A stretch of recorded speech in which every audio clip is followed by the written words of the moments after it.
Hola, profe Mabel, un placer. Soy Rosa Castillo y hoy hablaré acerca de la NIF 17 y la NIF 16 y además un poco de la NIF 20 para pymes.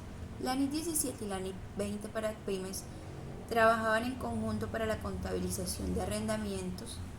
La NIF 17 exponía o propendía que existieran dos tipos de arrendamiento donde se hiciera diferencia del arrendamiento operativo y el arrendamiento financiero. La NIF 20 trabajaba en ese mismo sentido, pero a diferencia de la NIF 17, la NIF 20 no fue derogada en las nuevas actualizaciones de las normas internacionales de información financiera radicadas en el 2009. Entonces, para ahondar mucho más en el tema, la NIF 17 se refería a arrendamiento operativo, ese arrendamiento donde existía un arrendador y un arrendatario, donde el arrendador recibía una contraprestación por darle en uso un bien mueble o inmueble al arrendatario. Para la contabilidad en ese tiempo se contabilizaba de tal forma: el arrendador lo deducía como un ingreso y el arrendatario lo deducía como un gasto. Ejemplo, si hoy a mí me dan en arriendo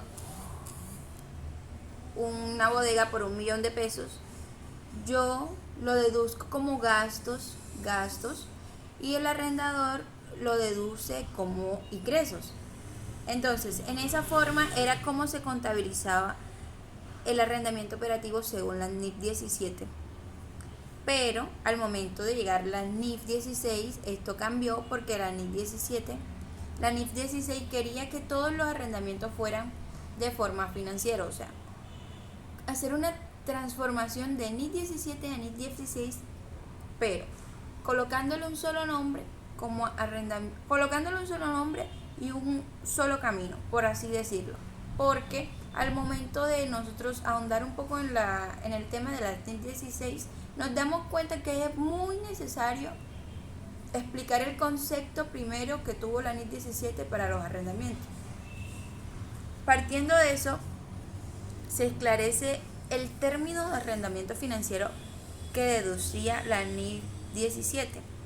El arrendamiento financiero era aquel que podía ser transferible al momento de que ya esas cuotas pactadas se reducían a un resultado. Es decir, ejemplo, una casa, un apartamento de los que están un apartamento de los que están subsidiando en soledad o de los que están ofreciendo en soledad, donde te dicen: págame un arrendamiento donde sea todos los meses, como el concepto de arrendamiento, todos los meses, y al momento de que ya se termine de pagar, que se pacte todo lo acordado en el contrato, ya ese arriendo es transferible a esa persona, donde hay como un estado garante de que lo que está en arrendamiento ahora puede ser tuyo. Eso era lo que decía la NIF 17 para los arrendamientos financieros. Pero la NIF 16, ¿qué hizo? Hizo como que una transformación, o más bien lo que hizo fue una solidificación de esos dos conceptos entre el operativo y el financiero, haciendo referencia a la NIF 17, a la NIF 16, que todos los arrendamientos fueran llamados tipo arrendamientos financieros. ¿Con qué fin? Con el fin de que esos ingresos sean mucho más constantes a lo que es un arrendamiento, y como las cosas se van depreciando o algo, puede que la vida útil del arrendamiento operativo sea mucho menos beneficiaria para el arrendatario, que para el arrendador. Es decir, otro concepto que tenía la NIF 17 del arrendamiento operativo es donde hablaba de la vida útil. Para el arrendador y el arrendatario la vida útil era demasiado diferente, porque al momento de rentar un coche, rentar un celular o rentar cualquier cosa de menor valor de una casa, la vida útil se iba a depreciar muy rápido y tú hubieses podido usar de forma más, o sea, de forma más provechosa, porque un celular se le acaba la vida útil mucho más rápido que una casa. Entonces, ese tipo de conceptos de arrendamiento operativo que manejaba la NIF 17, la NIF 16 lo fue derogando. Eso debido a que no se busca con ese tipo de arrendamiento operativo persuadir la productividad o el consumo, persuadir el consumo de la comunidad. En cambio, al momento de hacer un arrendamiento financiero, ya sea con un computador, un celular, las personas se iban a ver como que más acogidas a ese tipo de pago, y por eso es que existen las financiaciones a cuotas. Es como un tipo de arrendamiento, porque si tú no cumples las cuotas te quitan el activo o el bien que has requerido por medio de eso. Entonces, para hacer más síntesis en esto, el tratamiento contable que recibían los tipos de arrendamiento para la NIF 17 era mucho más fácil por una forma, porque se contabilizaba el arrendamiento operativo de una manera y el arrendamiento financiero se contabilizaba en otro. El arrendamiento operativo solamente afectaba el estado de resultados, pero no afectaba el balance general. En cambio, el financiero sí afectaba el balance general y afectaba el estado de resultados. Pero eso era para la NIF 17. Pero para la NIF 16 sí afecta, porque como es uno solo, o esa es la deducción que se puede dar, como es un solo concepto, afecta a los dos al mismo tiempo, afecta el balance general y el estado de resultado. Entonces, la NIF 16 o la EIC que buscaba con esta derogación de norma, pues que ella buscaba como que hacer de manera más fácil la vida del contador público, para que éste contabilizara un solo concepto por arrendamiento y no tuviera que someterse al arrendamiento operativo y el arrendamiento financiero. Eso es como que para ahorrar mucho más trabajo, pero la información, se podría apreciar que la información no iba del todo clara, debido a que en las NIF 16, para poder estudiar, si se pueden estudiar un poco más, las NIF 16 tiene principios, pero no establece los significados de esos principios como lo hace la NIF 17. Por eso, al momento de querer entender estas normas de información financiera, hay que tener mucho en cuenta que a veces las NIF, las normas internacionales de información financiera, manejan principios pero no manejan conceptos explicativos para este tipo de sucesos en las normas contables. En cambio, las normas de información contable que usábamos anteriormente manejan principios y manejan ese tipo de conceptos de los que el contador público o de cualquier agente financiero que esté en ese proceso pueda entenderlo un poco más. Entonces, es muy complejo estas derogaciones de normas, debido a que en la parte contable es como muy específica la parte contable al momento de hacer deducciones, hacer contabilizaciones.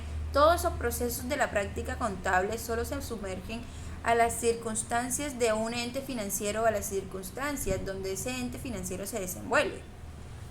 Pero ¿qué pasa? Al momento de hacer ese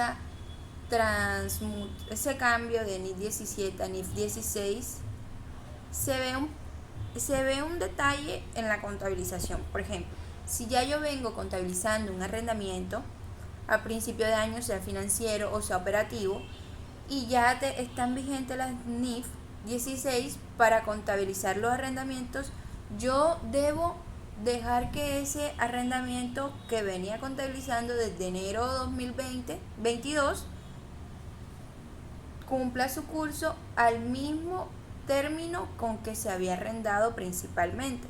No tengo que hacer un cambio o una reestructuración de normas en ese caso, pero ya después, si se va a seguir con los contratos, sí se debe hacer ese tipo de énfasis. O sea, si yo tengo contratos de arrendamientos por 3 años y cada año debo renovarlo, pero en el año 2022 lo hice a término de arrendamiento operativo, ya como las normas NIF 16 entraron en vigencia, al año 2023 las debo registrar como contratos financieros. Ese es un poco de lo que los conceptos de la NIF 16 para arrendamientos y cómo se derogaron las normas y cuáles son mis opiniones acerca de eso. En conclusión, una de las opiniones más importantes que me pareció tener es que la NIF 16, por todo de querer como ayudar mucho más al contador, hizo fue como que formular un complejo contable, debido a que presentaba principios pero no presenta conceptos donde nosotros podamos ser propios de lo que vamos a contabilizar.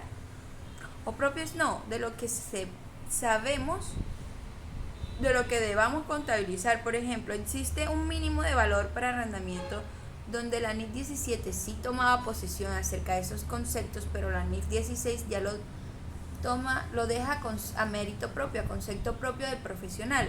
Otro paréntesis o paralelo a esos conceptos son las normas de Estados Unidos con las normas NIF, con las normas de acá, que ya sí hay como un mínimo valor establecido dentro de las normas, que es $5,000, pero esto puede atrofiar un poco dentro de la contabilidad colombiana, debido a que no hay empresas que tengan esos montos o prácticamente las circunstancias a las que ellos se encuentran sometidos económicamente, sometidos no, a los que ellos se encuentran arraigados económicamente, no son las mismas de acá, y ese tipo de cosas son lo que las NIF y las normas contables anteriormente es donde chocaban, debido a que la contabilidad es más que algo social y uno tiene que tener muy presente la economía de cada país. Y yo digo que por eso es que las NIF es que divagan mucho en la información contable, debido a que como las trataron de generalizar tanto, las volvieron tan complejas, y allí todo lo que se hace o todo lo que se explica, hay muchas cosas que se dejan a cargo para el profesional a su interpretación. Ese es un poco de lo que le puedo comentar acerca de la NIF 17 y la NIF 16 en base a mis conocimientos y en base a todas mis apreciaciones y consideraciones de las normas. Muchas gracias, profe, por este apoyo. Muchas gracias.